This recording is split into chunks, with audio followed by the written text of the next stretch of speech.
Once again, welcome. Let's officially begin the defense. I have the pleasure to introduce Gabriel Romaguera. All of you who already know perhaps better than I do. But Gabriel and I have had the pleasure of working together on this project, piecing the parts and analysis of narrative strategies and textual elements of microserialized webcomics. I swear I have nothing to do with the title. I leave you with Gabriel to talk a little bit about himself and some of his work on the subject.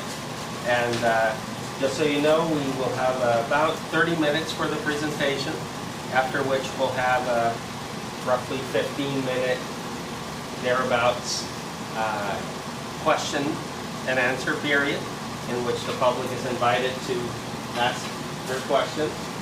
And then after that first almost hour of the defense is over, we will respectfully ask you to leave, and the committee and the graduate representative will be asking questions of the candidate. So let us begin. Enjoy. Okay. Begin recording on the. Okay. Hi. This is the first time I presented here, but I'm just going to treat this like I would teach any other normal class, and I start all my classes with cell phones off and/or silent. Please, everybody. Make me have to put in the cartoon with all the nuts saying, now, because this is the first thesis on webcomics as an academic unit, the internet has requested that I please record it. No, seriously, some internet forums have actually requested, signed a little petition. So we've got 2 cameras recording everything that's going on. No worries, they're only concentrating on me. Hey, no studio shots of the audience necessary. Now, I've been working on this thesis ever since my 2nd week of the master's program, when someone said for the research method class, you have to do something original and you have to do something that you enjoy. So I decided what's something that no one else has done before that I can easily figure out. So I decided to do something about webcomics. And over a year of full research, and this is where we are. Hopefully it'll work out okay. Now, the incredibly long title, the important thing to keep in mind is the piecing.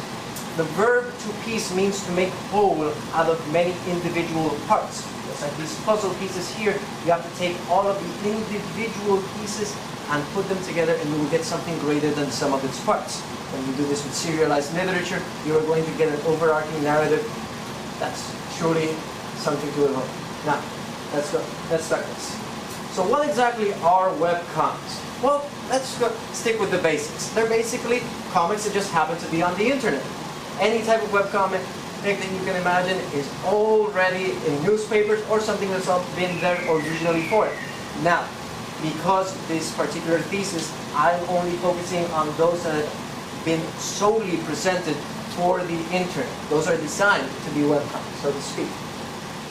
And let's focus on the serialization, microserialization parts, which is the other weird word I'm assuming all of you are having trouble with. Serialization is a method of publication in which you get things little by little, where there's an overarching story with enforced interruptions. There are moments where you just can't keep going because either it's not published yet or it hasn't been written yet.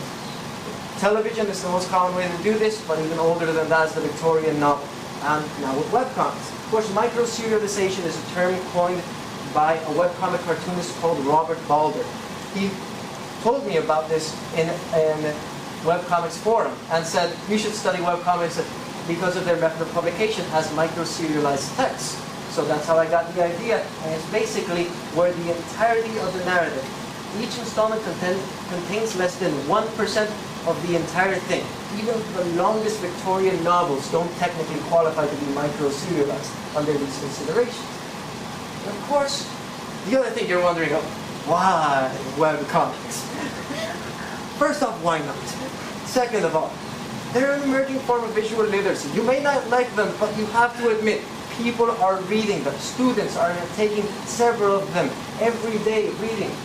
thing. They're one of the few forms in which the text has the fewest amounts of interruptions between the author and the reader. Sure, there are editors that make the text better, but with webcomics you get an experience that's more raw.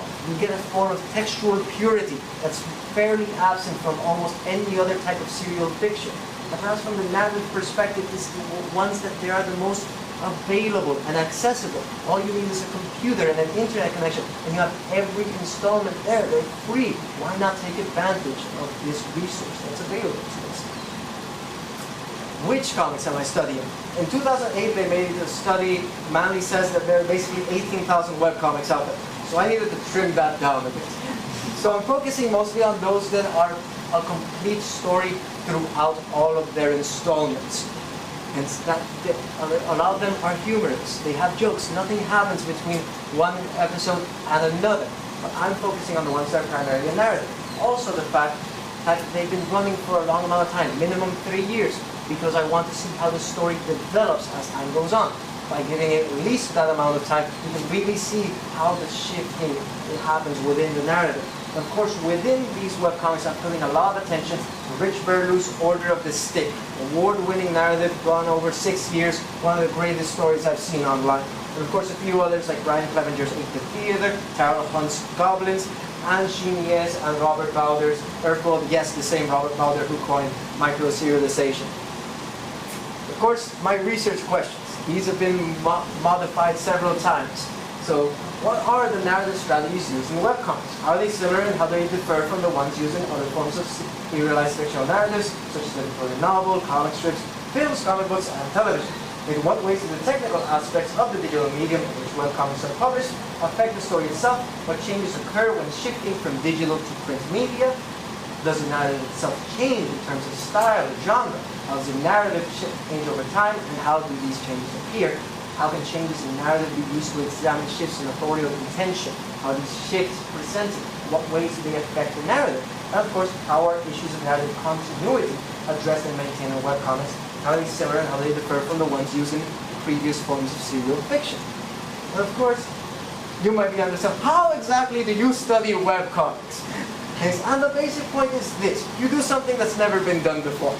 You take a bunch of theories that have never been used for serial fiction, much less for webcomics, you modify them and you put them together, and you do a qualitative study. Since that's not nearly complicated enough, let's integrate some mathematics and do a quantitative study in which I make a diachronic analysis of narrative strategies within the Order of the Stick, and it's 700 installments.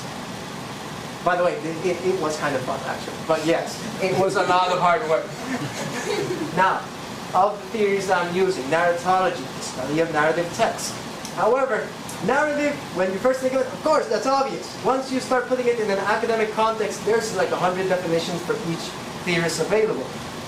So my main point of narrative is that it's a chain of events. Something happens over time in direct relation of the other things. Using Humberto Eco's narrative redundancy, which basically is the point where I say, not these webcomics, these ones. Narrative redundancy is when what happens in one installment has no particular effect on the rest of the installments. These are focused more as episodic rather than serial narratives. And of course, I'm using narrative continuity to better define how narrative is presented. Narrative continuity isn't a big thing in narratology, but it's a big deal in fandom. How each of these different forms are used throughout all of the installments. And of course, narrative continuity is the coherence of the characters, plot, and narrative elements throughout the story. That's from our good friends over at TV Tropes. They are kind of like Wikipedia, and I know Wikipedia and other wikis aren't necessarily the traditional sources for this type of academic work. But in all honesty, there's very few sources out there from an academic setting that are reliable. And these guys really do talk about webcomics in ways nothing else done. And all the print sources, trust me, I know them, I use them, they weren't enough. So these have been helping out a lot. Textual criticism and editorial theory. Let's look at the books themselves as artifacts that convey units of meaning. Okay, I'm using John Bryan's term called the fluid text. He basically focuses on the versions of a particular manuscript, hit or story, and how these versions connect, and how you can see different ideas flowing in, flowing out, how authorial attention is changing. Rather than doing it with versions, I'm doing it with the particular installments of the entire narrative. how is the tone changing throughout each of these things? How are they meshing? How are they weaving together to create a grander narrative?